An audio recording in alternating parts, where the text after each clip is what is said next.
cabinet has approved a proposal to conduct simultaneous elections for both the Lok Sabha and state legislative assemblies under the One Nation, One Election scheme. It is anticipated that a bill regarding this initiative will be presented during the upcoming winter session of Parliament. This decision is based on the recommendations of a high-level committee chaired by former President Ram Nath Kovind. So let's understand what is this scheme, what are the benefits and challenges of implementing it. I am Shivangi and you are watching India TV. What is One Nation, One Election?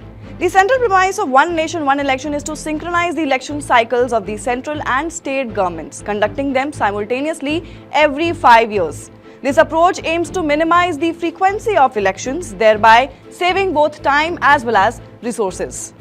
And this concept is not new. It was first proposed by the Election Commission in 1983. India maintained a practice of simultaneous elections until 1967, when premature dissolutions of several legislative assemblies disrupted this system, leading to the dissolution of the Lok Sabha in 1970 before its term ended. So what are the benefits of One Nation, One Election? First of all, governance focus.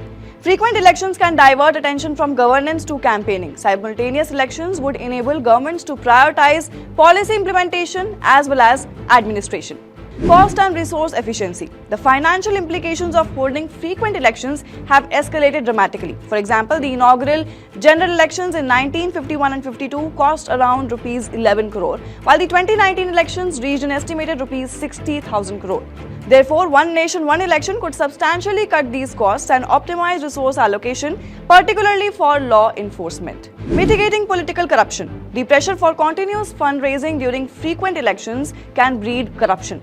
One Nation, One Election could help alleviate this issue by limiting the number of campaigns within a 5-year term. Streamlined voting process. Conducting simultaneous elections could simplify voter registration and reduce discrepancies such as missing names on electoral rolls. Now let's move on to the challenges of implementing One Nation, One Election. Constitutional hurdles. The Indian Constitution mandates that both the Lok Sabha and state assemblies serve 5-year terms unless dissolved early. Therefore, a mid-term collapse of a government could disrupt the synchronized election schedule and pose logistical challenges. Federalism concerns. One Nation, One Election could potentially clash with India's federal structure, limiting the autonomy of state governments.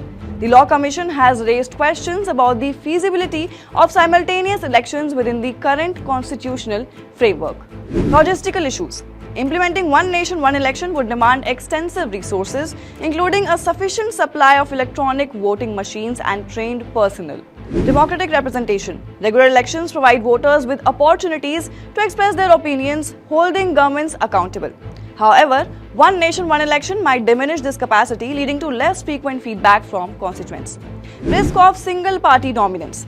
Evidence suggests that simultaneous elections can increase the likelihood of the same party winning at both national as well as state levels, potentially blurring the lines between local and national issues.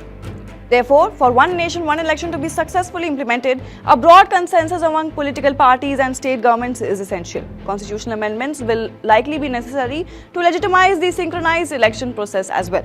Significant investments in electoral infrastructure, including electronic voting machines and polling booths, will also be critical. What are your views on this? Do comment and let us know. Till then, keep watching India TV.